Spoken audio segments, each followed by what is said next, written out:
పల్లవి గుండెల్లో బుల్లెట్ దూసుకుపోతుంది కదా! ఆ భిక్షపతి గన్ పేల్చడంతోని ఇక గబగబా హాస్పిటల్‌కి తీసుకెళ్తారనమాట. ఇటు చరణ్, గుండమ్మ వీళ్ళంతా.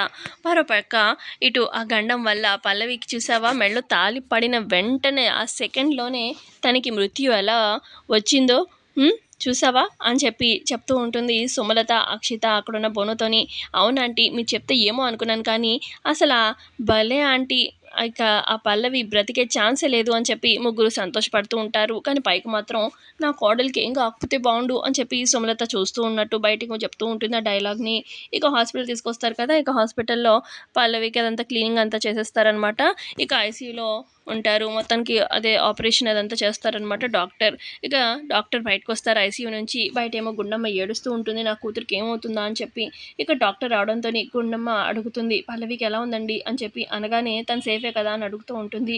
ఇక ఇటు చరణ్ కూడా టెన్షన్ పడుతూనే ఉంటాడు. ఇక డాక్టర్ ఏమో ఏం చెప్పలేమమ్మా, తను కరెక్ట్‌గా గుండెకి దగ్గరలోనే బుల్లెట్ ఉంది. ఇక మేము తీయనైతే తీసాం కానీ ఇప్పటికైతే తనకి ప్రాణహాని లేదు అని అయితే చెప్పలేము. 95% మేమేమీ చెప్పలేము. తనకి ప్రాణహాని ఉందనే చెప్పాలి. 95% మేమైతే గ్యారంటీ ఇవ్వలేమండి. జస్ట్ ఒక 5% మాత్రమే ఛాన్స్ ఉంది. ఇక అది ఆ దేవుడి దయ అన్నట్టుగా డాక్టర్ చేతులెత్తేస్తారు.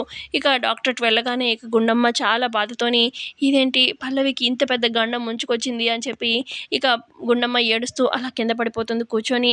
ఇక పక్కనే ఉన్న ఆదిత్య ఓదార్చడానికి ట్రై చేస్తూ ఉంటారు. మరి చూద్దాము పల్లవి ఆ దేవుడి దయ వల్ల బ్రతుకుతుందా లేదా, తన ప్రేమని గెలిపించుకోవడానికి పల్లవి ఖచ్చితంగా బతుకుతుందనే అనుకుంటున్నాను. మీరేమనుకుంటున్నారనేది ఖచ్చితంగా కామెంట్ బాక్స్‌లో చెప్పండి. Thanks for watching.